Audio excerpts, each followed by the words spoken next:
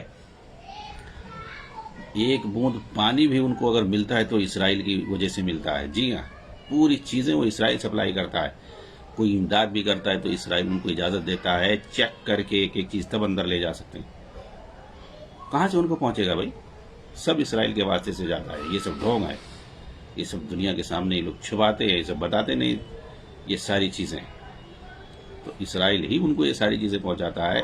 اور جو ان کے پاس اسلحے ہیں چھوٹے مار کر کے، یہ سب پبلک کو ڈرانے کے لیے، دھمکانے کے لیے اور فلسطینیوں کو مارنے کے لیے ہیں. جی ہاں، ان کو جو ہے وہ اسے سامنے داعشیوں کی طرح سے، خارجیوں کی طرح سے ایسے سڑکوں پہ مارتے ہیں کھڑا کر کے تاکہ لوگ ڈریں. ایک آدمی کو دیکھ لیں گے پھر ڈریں گے سب. ان لوگوں کے ایک دم ڈاکوؤں کی طرح سے لوگ وہاں پر 2007 سے قبضہ کیے ہوئے ہیں اور لڑائی کر رہے ہیں اور ان پر جو ہے حکومت کر رہے ہیں. اور سب جو ہے چلا رہے تھے وہ تو شرعی حکومت وہاں قائم کریں گے اور وہ محمود عباس جو ہے وہ تو ملحد ہے، ایسا ہے ویسا ہے. غزہ پٹی کو یہ لوگ جو ہے اسلامی شریعت وہاں نافذ کریں گے. 2007 سے شریعت نافذ کر رہے ہیں. ان سے بڑے دھوکے باز کوئی نہیں ہے. آپ سوچیں کہ اگر یہ لوگ ایران کا شکریہ ادا کرتے ہیں ہر چیز میں کہ ہمیں اسلحہ دیتا ہے اور ہمیں ٹیکنیک دیتا ہے، یہ دیتا ہے وہ دیتا ہے اسرائیل سے لڑنے کے لیے، تو آپ سوچیں کہ وہ جو ہے مسلمانوں کو مارنے کے لیے عراق میں جتنی شیعہ تنظیمیں ہیں اور جو لڑ رہی ہیں سب کو اسلحے دیتا ہے. سنی مسلمانوں کے بلڈنگوں پر، ان کے گھروں پر میزائل برساتے ہیں، پورا جو ہے تباہی آتی ہے. جی ہاں، دور پیمانے پر مار کرنے والے اور بڑی پیمانے پر تباہی کرنے والے اسلحے وہ حزب اللہ کو کیوں دیتا ہے؟ وہ جو ہے اور دیگر حشد الشعبی اور دیگر جو تنظیمیں ان کی ہیں، ملیشیاں ہیں، ان کو دیتا ہے. اسی طریقے سے یمن میں حوثیوں کو دیتا ہے یمن کو تباہ و برباد کرنے کے لیے. یعنی مسلم ملکوں کے اندر جو ان کی تنظیمیں ہیں ان کو یہ سب دیتا ہے، سپلائی کرتا ہے تاکہ وہاں پر تباہی کریں. تو اس کو کیوں نہیں دیتا ہے بھائی؟ اس کو صرف بندوق تھماتا ہے پبلک کو ڈرانے دھمکانے کے لیے. جی ہاں، بہرحال اس پر جو ہے الگ سے تفصیلی بات آتی رہے گی. یہاں پر جو مصنف حافظ اللہ شیخ سعادت زاتری ہیں انہوں نے صبر کی بات کہی ہے کہ اس کے اندر صبر کی ضرورت پڑتی ہے، ایسا نہیں. اور یہ میں بتا دوں مارکے جہاد جو ہے یہ شہر وہر میں نہیں ہوتا ہے، یہ جو ہے میدان سے باہر ہوتا ہے، وہاں دشمنوں سے لڑائی ہوتی ہے، وہاں ہوتا ہے. اس میں اصل جو ہے پبلک کی حفاظت کرنا ہوتی ہے، عوام کے جانوں کی حفاظت ہوتی ہے. یہ نہیں کہ جو ہے ان کی طرح سے بولے کہ بھائی ہم پبلک کے ذمہ دار نہیں ہیں. پبلک کی ذمہ داری جو اقوام متحدہ کی ہے. ارے اقوام متحدہ کی ذمہ داری ہے غزہ والوں کی حفاظت کرنے کی تمہارے کہنے کے حساب سے، اور اسرائیل کی ذمہ داری ہے تمہارے کہنے کے حساب سے کہ وہ غزہ والوں کی حفاظت کرے. تو تم کیوں وہاں پہ ہو؟ تم جاؤ نا ایران میں، وہاں کیوں پڑے ہوئے ہو؟ وہ غزہ والوں کو چھوڑ دو، وہ اپنا دیکھیں گے. تو یہ ان کی اسٹریٹجی ہے. یہ صاف صاف کہتے ہیں، ان کو کچھ فکر بھی نہیں ہے. ان کو جو ٹاسک دیا گیا اس کے مطابق یہ چلتے ہیں، کہتے ہیں، ڈنکے کی چوٹ پہ کہتے ہیں. لیکن یہی بات آپ کہیں گے، ہم کہیں گے تو یہ کہیں گے کہ فلسطین کا دشمن ہے. یعنی فلسطین کو یہ تباہ کر رہے ہیں، یہ فلسطین کی خیرخواہ ہے. کس چیز کے نام پہ؟ بیت المقدس کے نام. بیت المقدس کہاں ہے بھائی؟ بیت المقدس کہاں ہے؟ سینکڑوں میل دور ہے. یہ غزہ کہاں؟ یہ مصر کے بارڈر پہ ہے. بیت المقدس سے اس کا کیا تعلق ہے؟ بیت المقدس کو تم کو بچانا ہے تو بیت المقدس پر، مسجد اقصی پہ قبضہ تو ہے اسرائیل کا. وہاں ہمت ہے جانے کی، لڑائی کرنے کی؟ وہاں کیوں نہیں جاتے بھائی لڑائی کرنے کے لیے؟ وہاں کیوں نہیں جاتے ہو وہاں سے جو ہے اسرائیلی فوجوں سے لڑنے کے لیے؟ یہ جو ایک خوبصورت شہر، سنی شہر، 100% وہاں سنی مسلمان رہتے تھے، 100% وہاں سنی مسلمان رہتے تھے، وہاں کیوں تم نے جو ہے دشمن کو بلا کر کے اس کو تباہ کروایا؟ تم کو لڑائی کرنی تھی، اور تم کو اگر بیت المقدس کی آزادی کی جو ہے اتنا جو ہے چاہتے تھے، تمہارے اندر اگر تھی حقیقت میں، تو وہاں کیوں نہیں گئے بھائی؟ کبھی گئے وہاں پہ اور کبھی لڑائی کی؟ یہ سب جو ہے ان کی سازش ہے، اس کے علاوہ اور کچھ نہیں ہے۔ صبر کسے کہتے ہیں اس کا ذکر اللہ تعالیٰ نے کیا، یا ایھا الذین آمنوا اصبروا وصابروا ورابطوا واتقوا اللہ لعلکم تفلحون، اے ایمان والو صبر کرو اور مقابلے میں جمے رہو، مورچوں پہ ڈٹے رہو اور اللہ سے ڈرتے رہو، تب جا کے تمہیں کامیابی ملے گی۔ یہ نہیں کہ جو سرنگے میں گھسے رہو، سرنگوں میں گھسے رہو اور اس کے بعد دشمن تباہی مچا کر کے، تباہی پھیلا کر کے چلا جائے تو تم آؤ خوشی منانے کے لیے اور جشن منانے کے لیے کہ ہم جیت گئے، فلسطین ہمارا کچھ نہیں کر پایا۔ فلسطین نے پورا شہر تباہ کر دیا اور کہہ رہے ہیں کہ وہ کچھ نہیں کر پایا، ڈنکے کی چوٹ پہ کہتے ہیں کہ فلسطین ہمارا کچھ نہیں کر سکا۔ جیسے ڈاکو ہوتے ہیں کسی علاقے میں اور وہ قانون کے پنجے سے نکل کے بھاگ جائیں اور جا کر کے چیلنج کریں، اور اس کے بعد جو ہے اس علاقے پہ چھاپا مارا جائے اور پوری تباہی پھیلا دی جائے، پورے علاقے کو تہس نہس کر دیا جائے، اور وہ ڈاکو وہاں سے چھپ کر کے بھاگ جائیں اور جشن منائے، کہیں کہ مجھے کچھ نہیں کر پایا، اور کیا کہا جائے گا؟ بھائی تم اگر غزہ والوں کے لیے لڑ رہے تھے تو اس کی عبادت کرنا اور اس کے لیے کرنا، اس کی مصلحت میں کرنا، لیکن ان کے یہاں ان کی اپنی جماعت ہے، ان کی اپنی تنظیم ہے، ان کے اپنے آقا ہیں، یہ سب ہیں۔ اسماعیل ہنیہ نے ٹی وی پر کھلے عام کہا تھا کہ ہم یہاں جو بھی اسرائیل سے جھڑپ کر رہے ہیں، ہمارا مقصد یہ ہے تاکہ یہ ایران پہ حملہ نہ کر سکے۔ بتائیے، یعنی فلسطینیوں کو مارے، ہم اس لیے حملہ کر رہے ہیں تاکہ یہیں وہ لڑتا رہے فلسطین کے اندر، فلسطینیوں کو مارے اور یہیں پر رہے، آگے نہ بڑھ پائے۔ آگے بڑھے یا نہ بڑھے وہ الگ مسئلہ ہے، لیکن ان کی جو فطرت ہے، ان کی جو نیت ہے، ان کی جو خباثت ہے، وہ تو ظاہر ہوئی کم سے کم۔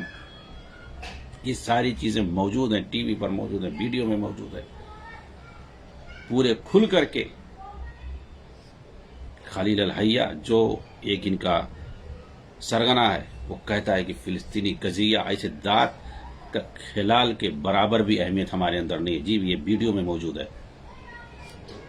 لوگ فلسطینی قضیہ، فلسطینی یسوع، پیلسٹائن یسوع چلاتے ہیں، ہمارے یہاں دانت کے کھلال کے برابر اس کی کوئی اہمیت نہیں ہے۔ آدمی کھلال کر کے زمین پہ پھینک دیتا ہے، کیا اس کی اہمیت؟ ایسے صاف صاف کہتا ہم اپنی تنظیم کے لیے کام کرتے ہیں۔ آج وہ سرگنا بنا ہوا ہے اس کا۔ یہ ان کے لیڈر بھائی، یہ ان کے جو ہے سرگنے ہیں، یہ ایران کی بات کرتے ہیں کہ ہم اس کے لیے لڑ رہے ہیں اور ہم اپنی تنظیم کے لڑتے ہیں، ہمیں کسی پبلک کا کسی فلسطینی، اور لوگ چلائیں گے فلسطینیوں کی لڑ رہے ہیں، فلسطینیوں کی لڑ رہے ہیں، اور حماسیوں کے خلاف، اور ان کو جو ایکسپوز کرے، ان کو جو بتلائے اور ان کی جو حقائق سے پردہ ہٹائے، کہتے ہیں کہ یہ فلسطین کا دشمن ہے۔ ارے فلسطین کے دشمن تم لوگ ہو جو حماسیوں کو جو پروموٹ کر رہے ہو، ان کو بڑا چڑھا کر کے، جیسے یہودی اس کو پروموٹ کر رہے ہیں، اخوانی یہودیوں جس طریقے سے پروموٹ کر رہے ہیں، یہ جو ہے فلسطینیوں کے دشمن ہے۔ فلسطینیوں کے دشمن وہ نہیں ہے جو انہیں ایکسپوز کر رہے ہیں، یہ بات معلوم ہونی چاہیے۔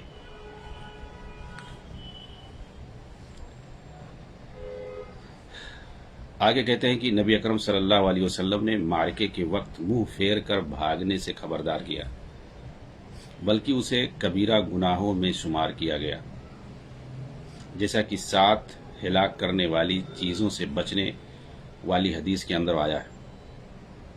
جن 7 ہلاک کرنے والی چیزوں میں ایک یہ بھی ہے کہ آدمی معرکے کارزار سے پیٹ پھیر کر بھاگ جائے۔ ایک بڑی حدیث ہے، متفق علیہ ہے، جس کے اندر آیا ہے کہ 7 ہلاک کرنے والی چیزوں سے بچنا چاہیے۔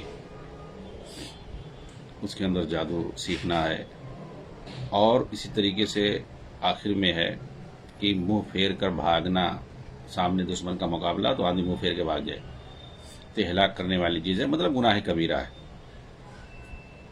ایسا نہیں کہ آدمی کافر ہو جائے گا، گناہ کبیرہ کا وہ مرتکب ہوگا۔ اسی لیے واجب ہے کہ مجاہدین دشمن سے ملاقات کے وقت، یعنی لڑائی کے میدان میں ملاقات کے وقت صبر سے ڈٹ جائیں، جیسا کہ ایک حدیث کے اندر آیا ہے، عمر ابن عبید اللہ ابن معمر کے غلام اور ان کے کاتب سالم ابو نضر کہتے ہیں کہ عبداللہ ابن ابی اوفا رضی اللہ عنہ نے ان کو جب ان خارجیوں کی طرف نکلنے کے لیے لکھا کہ رسول اللہ صلی اللہ علیہ وسلم نے ایک لڑائی میں جس میں دشمن سے سامنا تھا، یہ فرمایا تھا کہ لوگوں دشمنوں سے مٹبھیڑ کی تمنا نہ کرو، یعنی پہلی بات یہ کہ دشمن سے بچنا چاہیے، لڑائی کوئی اچھی چیز نہیں ہے، اور اللہ تعالیٰ سے عافیت طلب کرو، لیکن جب ان سے مٹبھیڑ ہو جائے، یعنی اگر مجبوری ہو لڑنا، تو اس وقت جم کے لڑو، اور جان لو کہ جنت جو ہے تلواروں کے سائے تلے۔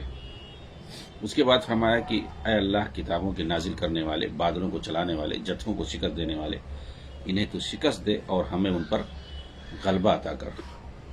چنانچہ اگر آپ کے اندر دشمن سے ملاقات کے وقت صبر کرنے کی طاقت نہیں ہے، تو گرچہ مذکورہ شرائط آپ کے یہاں پائے جائیں، پھر بھی آپ کے لیے جائز نہیں ہے کہ میدان قتال میں مسلمانوں کے ساتھ جہاد کرے، اس لیے کہ آپ کا ہونا فائدے سے زیادہ نقصان ہے، حتیٰ کہ اگر پوری فوج اپنے آپ کو میدان قتال میں صبر کے ساتھ جمنے کی طاقت نہیں پاتی ہو، تو اس کے اوپر بھی میدان چھوڑ کر چلے جانا واجب ہے، تاکہ اس کی جان کی حفاظت ہو سکے، کیونکہ اصل جو ہے وہ جان کی حفاظت مقصود ہے۔ ہاں، لڑائی کرتے وقت مارا جائے وہ الگ بات ہے، لیکن اصل جو ہے وہ حفاظت ہے، اپنی جان کی حفاظت اور اسی طریقے سے مسلمانوں کی جان کی حفاظت۔ چنانچہ اللہ تعالیٰ کے قول الآن خفف اللہ عنکم وعلم ان فیکم ضعفا، اس کی تفسیر کرتے ہوئے شیخ سعدی رحمہ اللہ کہتے ہیں کہ اس تعداد کے ساتھ صبر کی قید ہے، اسی لیے لگائی گئی ہے کہ انہیں صبر کی ٹریننگ ہو اور اس کی عادت لگ گئی ہو، اور اس کا مفہوم یہ بھی ہے کہ اگر وہ صبر کے ساتھ جمنے کی طاقت نہ رکھتے ہوں تو ایسی صورت میں ان کے لیے میدان چھوڑنا جائز ہے، جب انہیں کسی نقصان کا گمان ہو، کیونکہ اللہ کی حکمت کا یہی تقاضا ہے۔ آگے جو ہے شیخ سعد الزاتری حفظہ اللہ کہتے ہیں کہ میں کہتا ہوں کہ اسی طرح اگر جہاد کرنے والا بزدل یا کمزور ہو تو ایسی صورت میں اس کے لیے بھی جہاد پر جانا جائز نہیں ہے، جیسا کہ حسن ابن علی رضی اللہ عنہما سے روایت ہے کہ ایک شخص نبی اکرم صلی اللہ علیہ وسلم کی خدمت میں آ کر عرض کیا کہ میں بزدل اور کمزور ہوں، تو آپ صلی اللہ علیہ وسلم نے فرمایا تم ایسے جہاد کے لیے نکلو جس کے اندر کسی طاقت کی ضرورت نہیں ہے، یعنی ایسا جو ہے جہاد بھی ہے جس میں طاقت کی ضرورت نہیں ہے، لڑنے کی ضرورت نہیں ہے۔ تو کہا وہ کیا ہے؟ تو کہا حج ہے، تم حج پہ چلے جاؤ۔ تو یہ بھی صحیح روایت ہے۔